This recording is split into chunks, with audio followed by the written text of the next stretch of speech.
Hey, have you ever felt intimidated by workouts that seem impossible? Like you're scrolling through Instagram and see people doing intense jumping, running, and lifting, and you're just like, yeah, that's not me. Trust me, I've been there.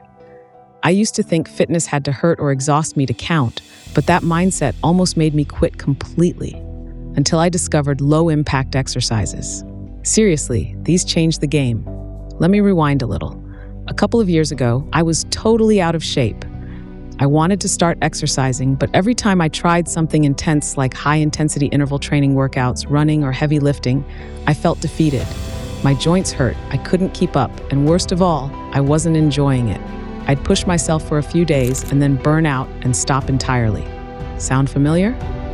Then I discovered low-impact workouts, exercises that don't stress your joints but still build strength, endurance, and flexibility.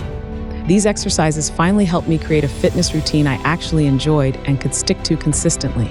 So today I want to share with you exactly how I did it and how you can too, even if you've never exercised consistently before.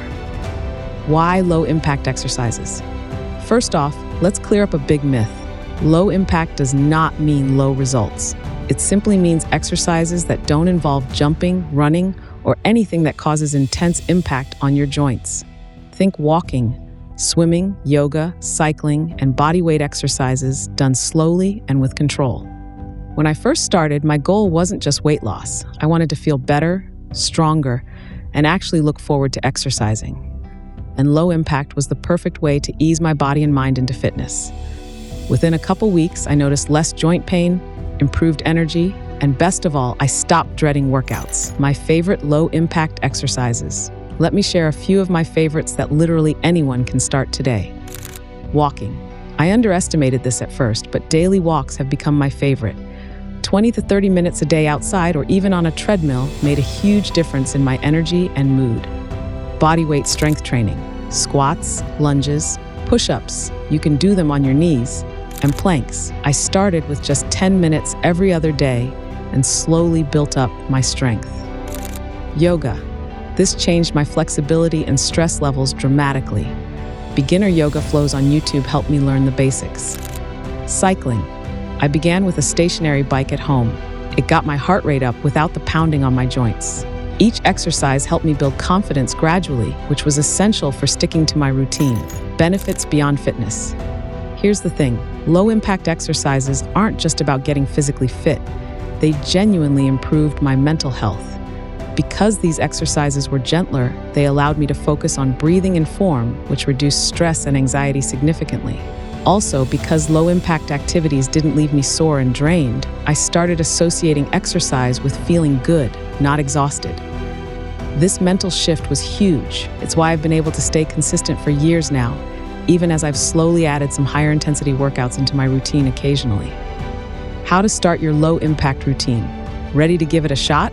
Here's exactly what I recommend. Pick one activity. Don't overwhelm yourself. Choose one low-impact exercise to try first. Start small.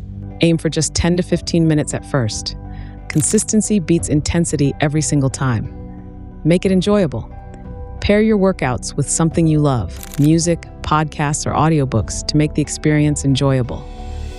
Listen to your body. If something hurts, don't push through it. Modify or switch exercises. There's always another option. So if you've struggled with workouts feeling too hard or painful, or if you're just starting your fitness journey and need something manageable, low-impact exercises are your best friend. They've transformed how I see fitness, making it something I genuinely look forward to every day. Here's my challenge for you. Pick just one low-impact exercise this week. Try it out for at least 3 days and notice how you feel. I promise it'll change your perspective on exercise. And hey, I'd love to hear how it goes. Drop your chosen activity and how it felt in the comments below. I'm here cheering you on. Fitness should empower you, not exhaust you. So let's get moving gently and joyfully. Keep moving forward.